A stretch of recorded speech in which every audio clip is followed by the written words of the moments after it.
Hi, this week I'm diving back into the archives and bringing you this episode that I recorded with Petrina Burrows back in 2020. We were just coming out of our first COVID lockdown, and things were very different back then. They were different for me, and I think they were very different for Petrina too.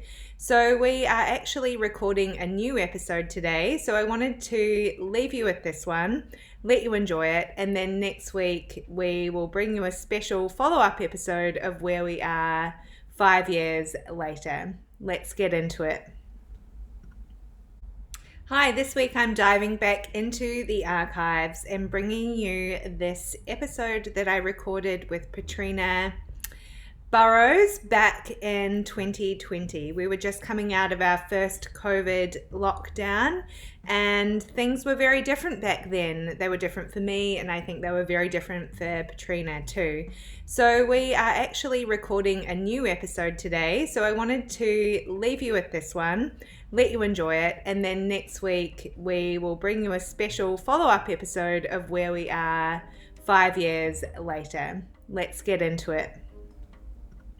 Welcome to Dish the Dirt, a light-hearted and fun podcast about Australian flower growers, their stories, knowledge and insights into the industry. I'm your host Rebecca, and each week I speak to a different farmer and get them to dish the dirt.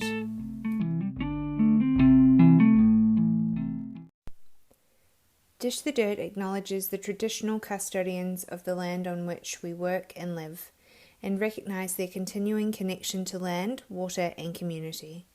We pay respect to elders past, present and emerging.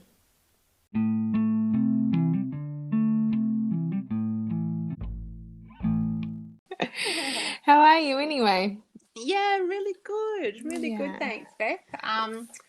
Had an interesting day. We woke up and I've got little ones, Henry and Addie, and they're like, Mum, my throat's sore. And the other one's like, I feel sick. So, and then hubby's like, runny nose. So they all went off to get COVID tested. So, but I think they should be okay. But I'm like, I'm lucky. Usually I'm the first to go down. So I'm like, oh, wow, it's a miracle. Touch wood. Touch wood, yeah. Touch wood. So we'll see. So, yeah. I hope they're okay. Yeah, they'll be fine. I think there's just, I think Victoria, we've all done so well. We just have really to keep have. going. Yeah, so proud of our Melbourne and Victoria. And we just have to keep going forward and, do the right thing. And we're almost out of it. I mean, it's quite amazing. It really is amazing. We had friends over for dinner last night for the first time in such a long time, and it was just a great feeling. So nice. It's so good, isn't it, hun? We went to the park and, honestly, I don't think I've had this much gin for the whole year. I know. Celebrate. Everyone needs to celebrate. Yeah, for sure. So do you want to start off by sort of telling me your story and how you got into your beautiful garden and making flowers and all of that? Sure. Well, I suppose I've been completely obsessed with flowers, since I can remember. I remember being in prep and I grew a carnation from a seed. And I still remember, I have this beautiful memory of picking it, and it came in a little pot, grew in a little pot. And it was only like 6 centimeters high, but the perfume was incredible.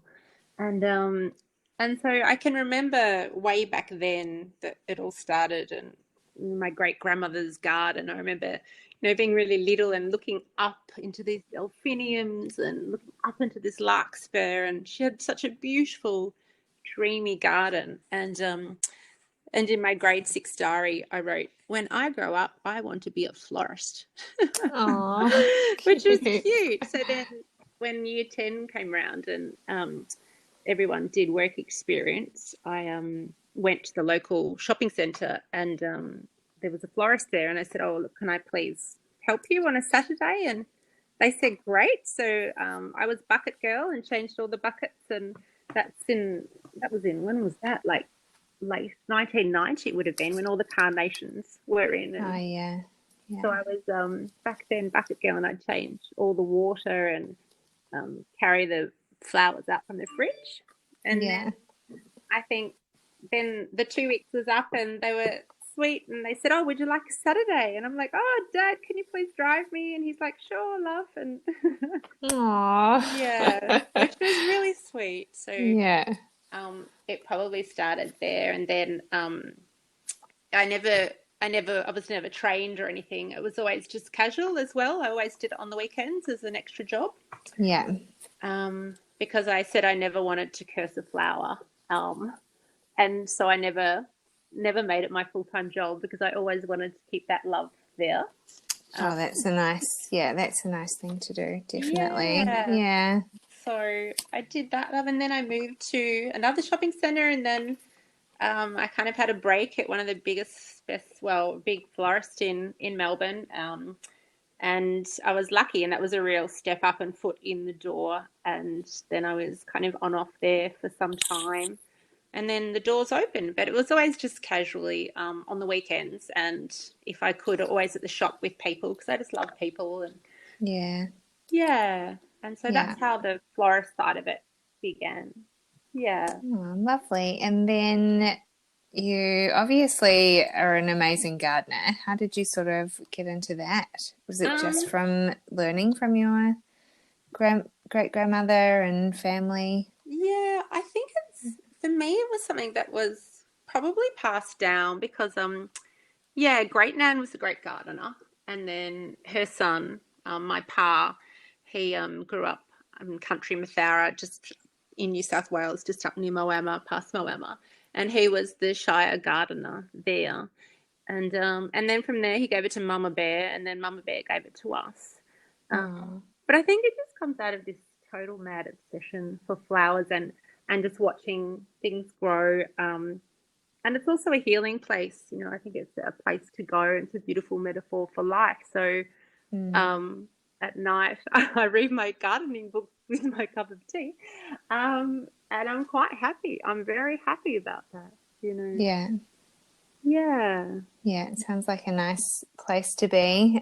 So before you got to your garden now, which I know is like absolutely stunning and it's open to kind of everyone, how did you get onto this journey? Because from your email you said you were a flight attendant and Yeah. then Yeah. yeah. Wow. So Yeah. how did that path happen? And then how did you Um, sort of find your way back to flowers? yeah. Good point.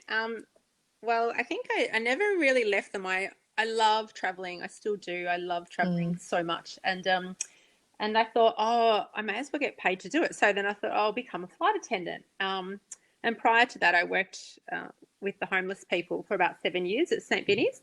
yeah. So I've always in comms and with the volunteers, and so I've always had like an office job. And then I thought, oh no, I need to travel. I need to may as well get paid because I'd spend all my money overseas on holidays. And I thought, oh, I'll just get paid to do it. Um, so I went to Emirates in Melbourne, and they had this crazy recruiting day, and there was like 1,500 people, and Oh my I know, goodness. and they all look like Barbie, and oh my God, I'm in the wrong clothes. I don't know how to look like this, you know. And then they were just taking CVs and they were falling off the table onto the floor, and they were turning people away, and I'm like, oh no. And then I thought, okay, come on, quick, think. So I went up to the lady and I said, oh look, hi, I'm Trains. I've been shortlisted for Qantas. So I just was wondering what you could do for me. And then she had some like German accent. She goes, okay then, come next week for the interview. I'm like, okay, sure. But at least I got to go to the interview. So yeah. So that was good. Foot in the door. Yeah. Anyway, it was meant to be. I just got the job. So they took a handful of us, and then the next thing we know, we're in the sand pit in the middle of nowhere, and Mm, and yeah, so that opened up an entire world. And they used to call me Flower Girl because I would bring flowers back from all over the world. So oh wow. I would have them in my trolley dolly bag, or I would sit them up in the fridge. They lived well in the fridge in first class. In at least they get to travel. I would never travel first, but yeah, they wouldn't do well in the galley, but they do well in the fridge. So I'd always have my flowers in the fridge, and Yeah. I just have beautiful memories of, you know, following flowers around the world, and seeing the peonies in Switzerland in flower, just in laneways and just growing wild. And I'm like, what are they doing growing wild? And so I'd pull them off and snip them. And, the locals would look at me like I was stupid. But I'm thinking, oh my goodness, white peonies or lilacs in Munich just growing on nature strips. And I would just snap them off oh, and then the next day they're in my room in Dubai. It was quite incredible. Yeah. How did you find living in Dubai, and is there many flowers? It was hard, love. That's the one thing I missed. I really missed the life, the life of flowers. And Mm. um, they have a lot of frangipanis, so that was nice because we don't really get those in Melbourne. So I would often pick the frangipanis and put them by my bed. So that smell reminds me of Dubai. Yeah. Bougainvillea, and petunias. Oh, bougainvillea. I have a love-hate with bougainvillea. Ah, yay! I just remember like we had this big bush at the front of our place when Mm, I was younger, and my yeah. mum was attacking it and it attacked her back. And I remember it got a varicose vein or something. Oh no! And yeah, it just Oh started no!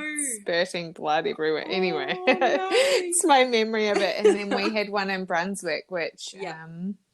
was just like overtaking the house. You know how if you Yes. just let them, they'll Yes. Yes. just kind of eat anything that's around Yeah. them. They But they got yeah. big teeth. I actually planted one in my Northcote home. I came home and I put two in and just trained one. So it would come up, you'd look outside the kitchen and it was just a beautiful arch, the soft pink one, and that was really pretty. Oh, Um, nice. but yeah, I love them. They're kind of wild and they always remind me that you're somewhere tropical. Yeah, yeah, So definitely. yeah, so that was Dubai, and I had lots of indoor pot plants because they did okay. But that was hard. There was no trees, but the hardest part was there was nothing to mark the seasons. And that's something I'm so grateful for in Melbourne where we live. You've got spring and summer and winter and the leaves turn color here. And it's just such a joy. And then we welcome spring and all the beautiful flowers. But there it was just hot, hot, and extremely hot, and one day blended into another. So I was just Mm. really, it was then that I really took, I really appreciated, I mean, I always have appreciated, but I came back with this deep appreciation for Melbourne and our beautiful weather. I love it. I love Yeah, Melbourne's weather. Love it. yeah, it's great. I love it too. I think I love like this time of year when it's just getting really hot again, like Yes. there's just always a Yeah. certain feeling in the air. It's really nice. Mm, And then it gets to mm, autumn and yeah, mm. seeing all those beautiful leaves. Yeah. But you came back from Dubai, and then how have you ended up in your Yeah. situation that you're in now with your Um, garden? well, I came back from Dubai. I ended up marrying a passeer, which was really cute. I love that. I ended Yeah. up marrying a guy that came into my cafe when I was in hospital. So there you Oh, go. see, it happens. It happens, and Mm. it was cute. Like there was a medical emergency, and anyway, he saved the day. And I said, "Look, will you marry me?" And kind of like that, kind of. No, but yeah, and that was 14 years ago. And so then Wow. um, yeah, I kind of knew, I'd met Ricky and, I wanted to have a family and kids. So then he just happened to live in Northcote and I was a Melbourne girl and, we met on a flight to Vienna. So, and so then I had 3 more months and I finished up flying and we came back to Northcote and I was lost. I was completely lost, having traveled the world like that and then just to be in one place and everyone Mm. goes to bed at the same time and gets up at the same time and it was surreal because our reality was so distorted when we'd fly everywhere. um, and so I think I went back to what I knew and I got out a bulb catalogue and I always believe more is more and I think I ordered 4,000 ranuncs.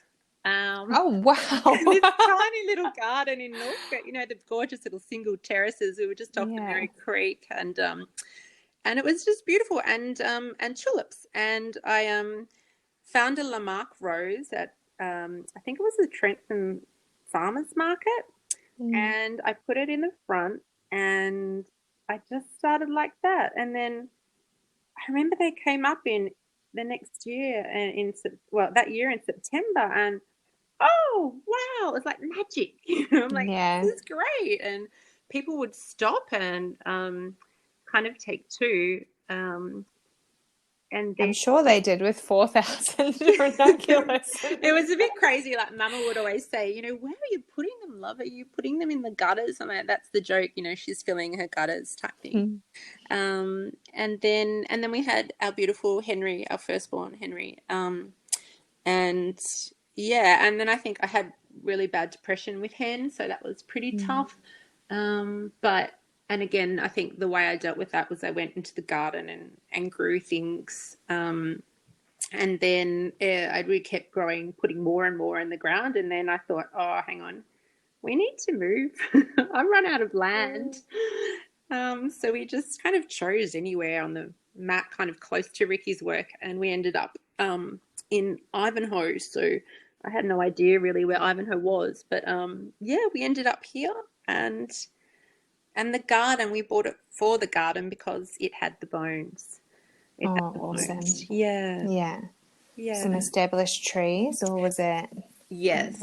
Yes. So you'd walk through the home, and I'm not really a housey person, so I didn't take too much notice of the home at all. And I just looked out the back windows, and I'm like, oh wow, there's two massive gum trees, like 30 feet high.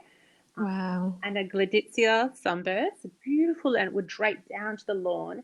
And then in the middle, she had this massive jungle of everything and anything. And I just thought, I'm not going to see the kids in there. Like, they were only little at the time, like 2, and I was pregnant with Addie, my second. I'm like, I'm never going to find the kids in there. But it had the big trees, and it had it had the bones, and the other thing it had was a wisteria that's about 40 years old.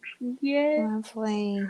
so that just sold me because that was just a joy. So yeah, and then so we were lucky in that we got the house. And coming from Northcote, where I'm a Northcote girl, so it's great. Everyone talks to everyone, and we're all kind of hippies and sharing worm farms and everything. Which I really like. And I've got my old Valiant, and I get around in the Val to I love that. Yeah. I've seen that. It's actually awesome. cool, isn't it? It's cool. Yeah. Well, it's actually Ricky's, my man's, but at the same time on eBay I was trying to buy the same car just when I was dating him, an AP6 push button auto. But cool. I know, but mine was mushroom pink. So when he picked me up on a date in that, I'm like, oh, get out. Get out of town. You're a keeper. You're a keeper, mate. You're out. So my husband's the complete opposite. I wanted this like little it's like a little Datsun, blue Datsun ute thing. And cool. and he was like, that's a death trap. I think he was just jealous because he couldn't drive it, to be honest. Don't worry, Jazz. We'll go steal you one. We'll find you one. Don't worry. We'll get you one.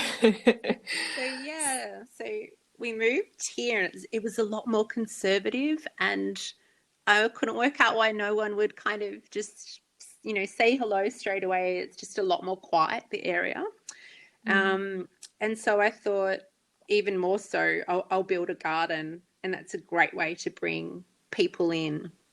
And so I took everything out of the back garden and flattened it, and saved a few things. Like I still have a smoke bush and a little weeping cherry. I saved probably those. They're the only 2 things. And the rest I gave away. And then we had a lawn put in so I could see the kids. And then I built up all around the outside, and then just gradually over the last 8 years or so, I would add and add and add and add and add to the point where I don't know where anything is anymore. Half the time, I love that. Half the terrible. I'm stepping on everyone to get over to anyone. And anyway. And something else that's also grown is my obsession with garden roses. I am just in love with garden roses. Yeah, I think they're one of my favourites. Yeah. And I love that in winter they just look like nothing, sort of like little sticks in the ground. Yeah. And I just can't believe how much they come to life. Yeah, definitely. And Yeah. when I cut them back, I always say, thanks, guys. You were great. Well done. What a season. You were totally amazing. And I always say good night and tell them to have a really good sleep. And then the bulbs, and that's the other magical thing. So as you say, they just kind of disappear and go nice and quiet.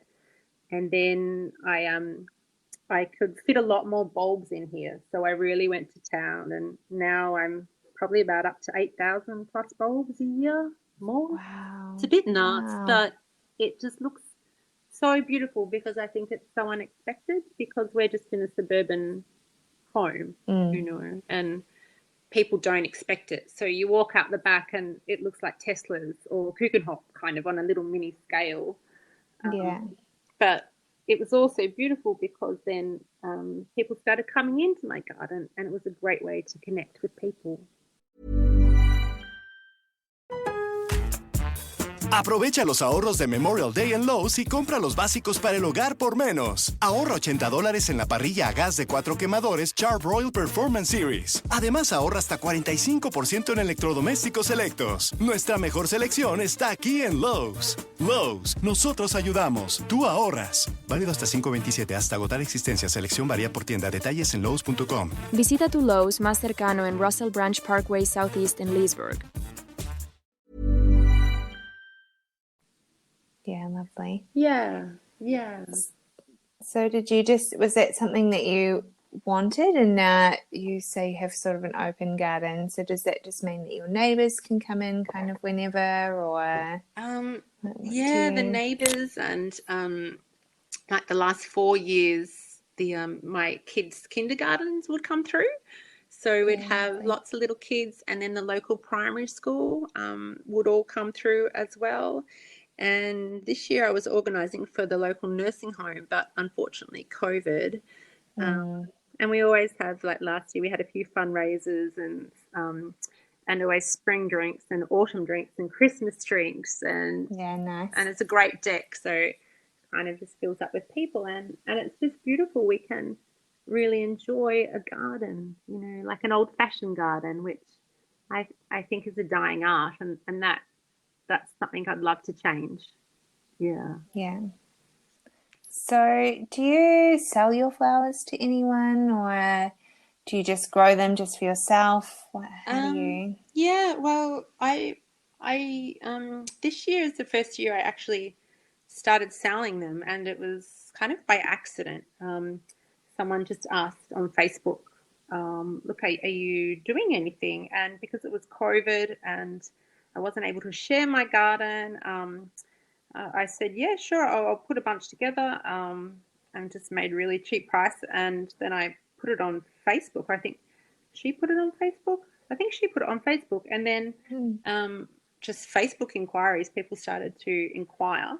And I moved my Instagram account. I've always had a private account, and I thought, no, I'll open up my garden so people can enjoy it. And I moved it to public account. And just started selling bouquets, which was lovely, really lovely, because I just go out and I literally pick the flowers, and it's nice, making my own creation. Nothing is perfect, it just is what it is, and the flowers speak for themselves. And some of them have watermarks on them, or I just put them all in, and the flowers speak for themselves. So I've been selling bouquets, and the response has been overwhelming, really. I was quite surprised and humbled, Yeah. What do you love the most about sharing your flowers with people? Oh, it would have to be just the joy. The joy they give people, how they can make someone feel so happy. My mum was always giving away flowers, and And I love we always have flowers out the front, please come and take flowers. We have a little flower stand. We're often handing out flowers, and I try and teach my kids the same, to share the love and the joy that flowers can make you feel. And the love when you just fall in love with flowers, and you could look at them forever and ever. Yeah, I know. Yeah, and to be able to share that with people. And the other amazing thing is having the Instagram community. It's all new to me, and it's so great meeting other people who are as mad about flowers as me. Yeah, it's the best. Yeah, I'm like, oh my gosh, I have friends. Wow. I'm not like crazy by myself. Other No. people love roses as much as me. Wow. Yeah, yeah, there's a lot of us out there. Yeah, and it's so cool. I'm like, oh my God, I've been hiding under a rock, and people have said, how long have you been doing this for? And I'm like, I don't know, about 10 years. They're like, oh. So it's Yeah, nice to be able to share it and meet people who are like-minded in our community. Yeah. yeah. And how do you, I want to say farm, but how do you garden? Do you use any chemicals, or have you sort of decided to steer away from those? And I don't Yeah. know. Yeah. I don't use chemicals. I'm a bit of a hippie. Yeah, I don't. I use like coffee grinds, the leftover coffee for the snails, and bicarb soda for my aphids. Yeah, I don't. I just kind of think, I don't know, I've just watched nature, and nature has her own cycle. Um, just like there's heaps of weeds, you'll come to my garden and there's weeds, and I just think it all lives side by side. Um, and there's so many good bugs that you kill off if you use stuff. And I've got lots of ladybeetles in my garden, and Yeah, nice. so many bees, because beautiful George across the road, he has hives, and he makes honey, and that's what we joke about. They eat all my flowers, then they go and make honey for him. And, Yeah, lovely. but no, I think it's really important. I really love Mother Earth, and I want to look after her, and I just try and just pull out. If I see a weed, I'll pull it out, or I'll just say hello to it. Yeah. Yeah. And is that sort of, have you, I don't know, over your course of time in sort of floristry and then gardening, have you seen sort of a change in the industry, do you think, towards the way that we're growing things, or do you think we're still sort of getting there? And Look, I really hope, I think we've got a long way to go, but I really hope we can start supporting our local industry. I just think it's so important. Like when I lived in Dubai, they were building the world's largest flower hanger. And I would see them, and then it was finished. And when I used to fly to Entebbe and Nairobi, we would fly back so many roses, and you just kind of think, wow. And then those roses would go out all over the world. This massive hanger just full of flowers. wow. Yeah, it was quite extraordinary. But I just think our planet's so precious, and just keep it local and look after our local growers, and also the quality of what we can get. And, it's seasonal, it's what's in now, and just to educate our buyers.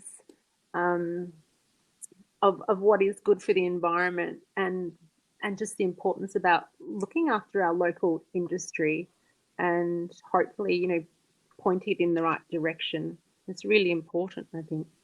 Yeah, completely. I think Yeah. it's really important. And I don't know, there's something special when you pick up a bunch of flowers from the farmer, or even when you go to the wholesaler and you know where the flowers have come from. I think it just makes a difference. Well, to me personally, it makes a difference. Yeah. I feel a bit more connected to what I'm making then. Yeah, I agree. It's like making your own coffee over the stove, it's also the theatre of it as well. You can talk to the growers about what was it like growing their flowers, and they put a lot of love into them. I've seen them up in the Dandenong Ranges and across, central Victoria, and they work so hard, so hard. I think it's really important we get behind them, and we have all our own resources that we could just draw on. Yeah, completely. Yeah. So what has sort of been your biggest achievement, do you think, through your garden and sharing and, like what do you Yeah. feel it's Um, been?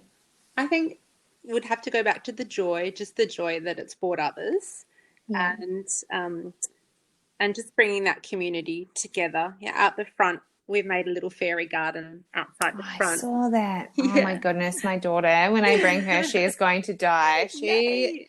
loves fairies so much. Oh, Yeah. And yeah, it's just the best. it's beautiful. And then the Yeah. community stop and all the little ones play with it. And we had a year in London a few years ago where we just kind of traveled Europe for a year and lived in London. Then we would take off every second week to another country. And my daughter and I, we would fairy bomb. So we'd go and buy flowers from the place, set up the fairies, buy little fairies, and leave it and go, Oh, which was awesome. really cute. So we kind of fairy bombed Iceland and crazy places Oh, like I love Morocco, this. I love this. Portugal, and the Austrian Alps and the top of the Jungfrau, whatever, like everywhere, Yeah. which is really cute. And then in London, where we lived in Balham, it was fabulous, the best street. And again, we made a fairy garden right out the front of our home, and planted some tulips and some flowers, and we looked after it.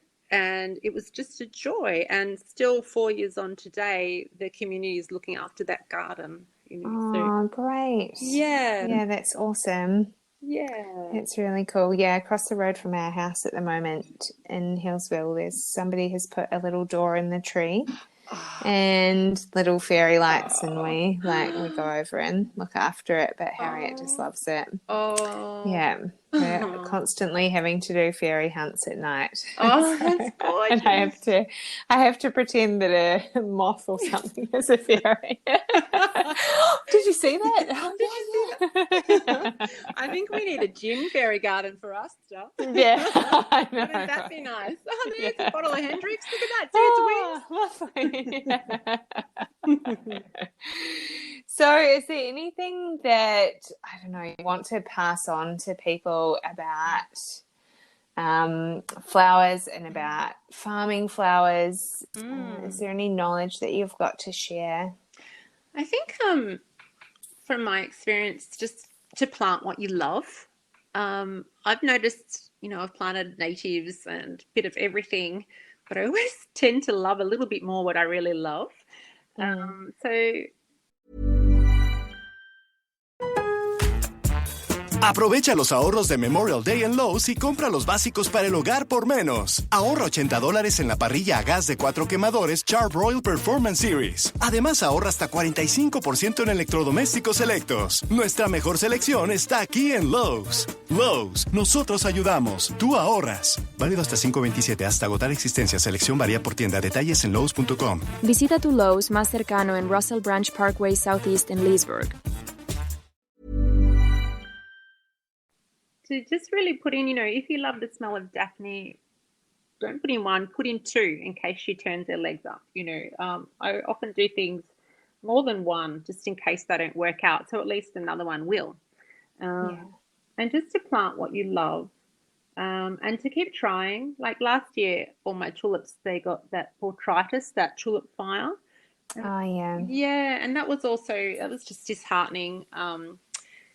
But, I dug out the soil and started again, and this year they were fine, so I think of a lot of it trial and error.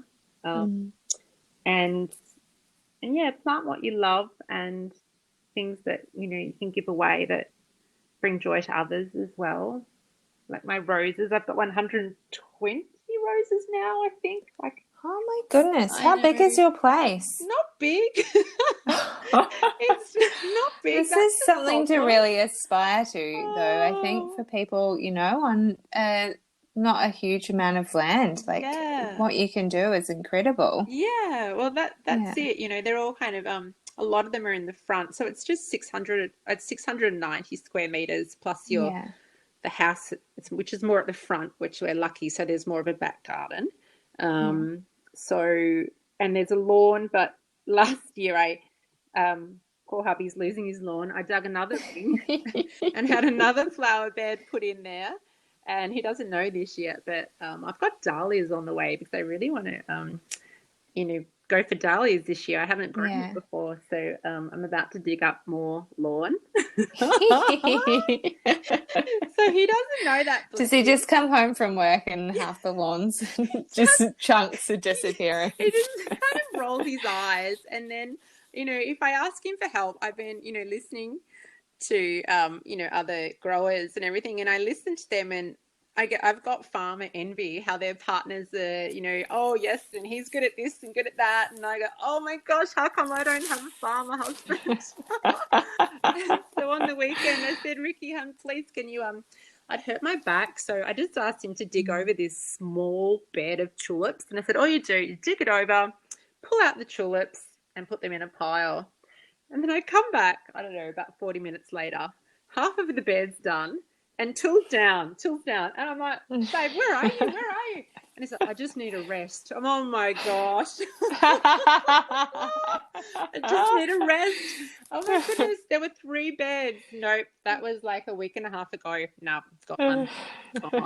So hire an IT man, hire a hubby, hire a farmer. Yeah, hire a farmer.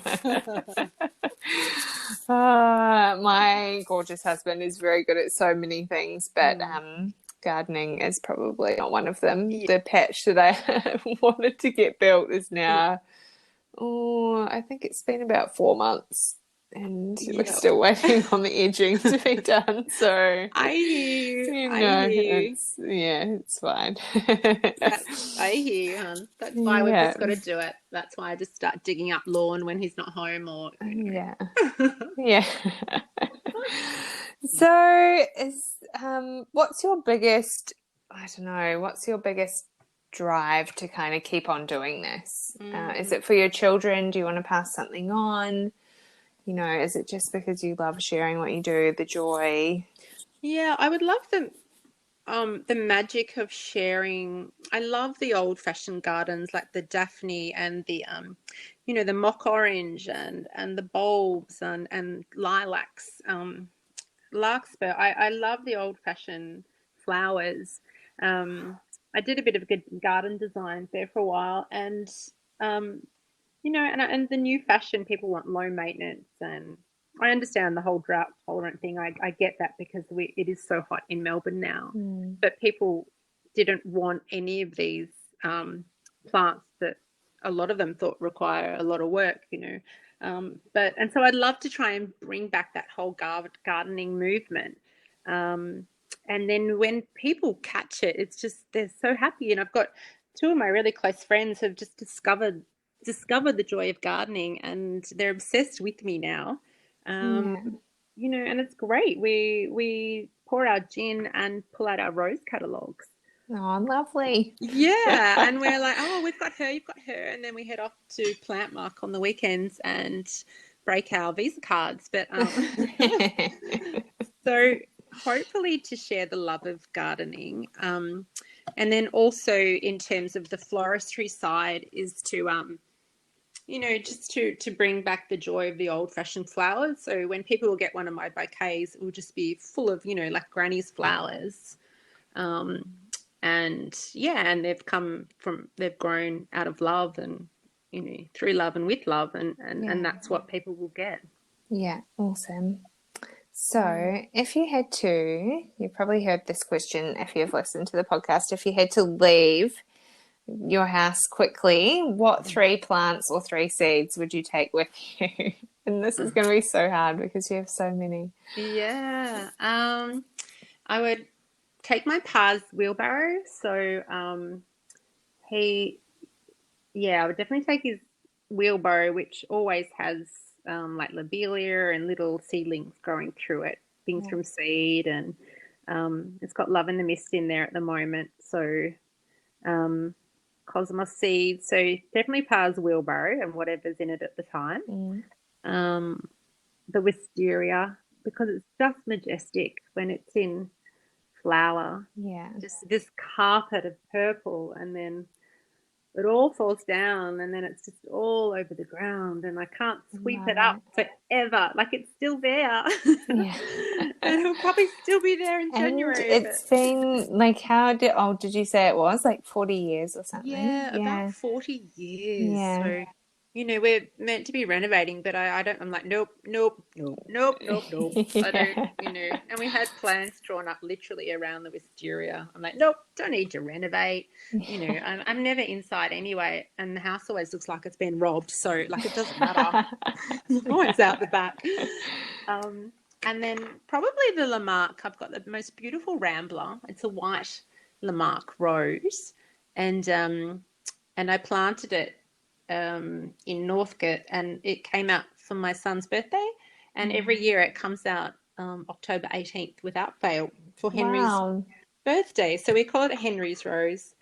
And then my daughter, Adelaide Rose, she claimed Jude the Obscure for herself. So lovely.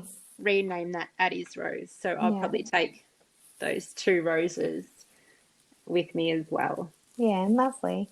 Yeah. And do you have a favourite flower? It's so hard. It kind of like changes with the seasons, doesn't it? Yeah, it does. It's so true. Depends on seasons. But I would have to say the garden rose for sure. Yeah. Yeah, the garden rose and forget-me-nots, because I think the name is adorable. Oh, and sweet pea, and no. And but probably, definitely the garden rose. Just the way they, so much about them, the amount of petals on them and how they open and their colours and so many names. My dream would be if I could, to have a rose named after me. I'm like, who do I have to kill to get that done? I have to find the cure to COVID or something. Yeah. Oh my God. Well, you've got a doctor in the house. You can start. I know. I need to get him onto it. If he can't dig, I'll have to get him to cure that. And I can name the rose, and I die happy. Do you, with your roses, it's just a quick gardening question. Do you let them flower the first year, or do you not? I do. Yeah, I actually do. So this year I bought a few bare rooted, and I always like to get them a little bit older, like, that have maybe been in pots for a year. But I do let them flower. And they need a good 10 litres of water a week when they're new and establishing. Okay. Yeah, yeah. So they need a lot of water. But then, after 2 or 3 years, wow, they are good to go. Okay. They're good to go. And I remember being in a florist so long ago, and the lady brought in all these beautiful Pierre de Ronsard roses.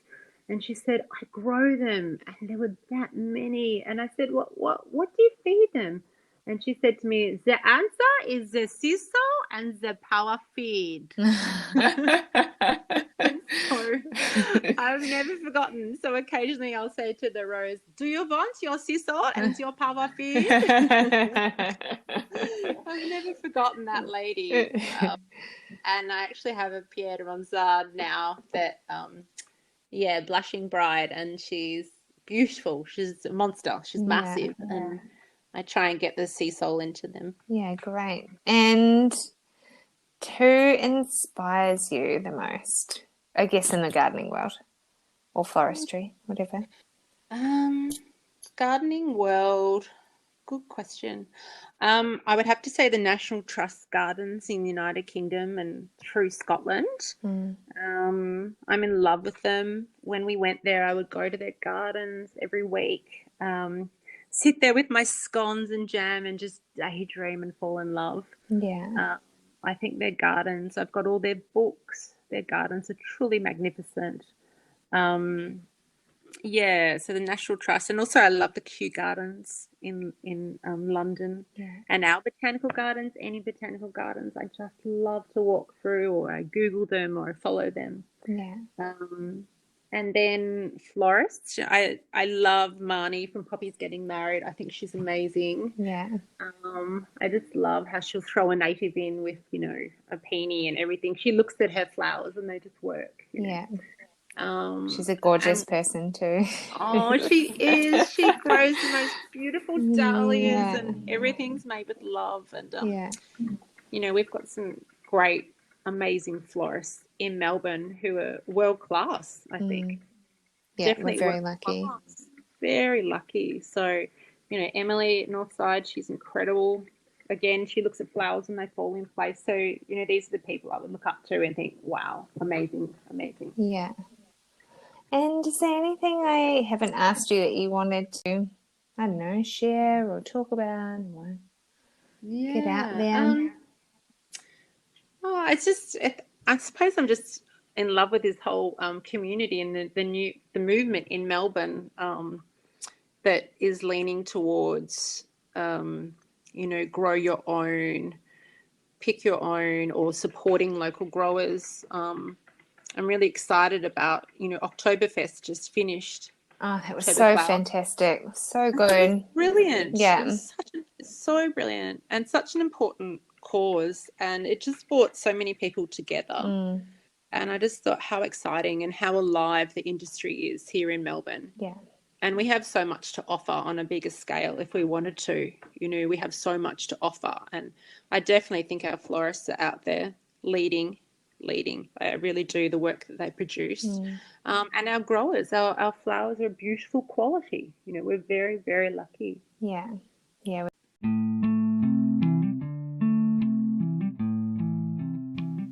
A huge thank you to Petrina for being part of Dish the Dirt. It was wonderful to speak to you.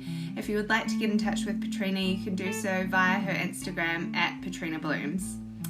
Like I said, I've got a couple more episodes to finish off this season, and then we're into season 3. There is a lot of exciting people coming up on season 3, but if you would also like to be part of it, no farm is too big or too small. Let's keep this conversation going. There'll also be a few more florists, so if you're a florist out there and you'd love to have a chat, get in touch with me too, or anyone in the gardening world. It's totally okay. Let's just include everyone. So you can email me at dishthedirtpodcast@gmail.com. You can leave a review at Apple Podcasts, which would be wonderful. Or please write to me if you would like me to ask any questions that I haven't been asking, or if you would like to know anything specific, please email in to me. It's been a wonderful week. It's going to be a wonderful weekend. Get out there, do your thing, and be blooming fabulous.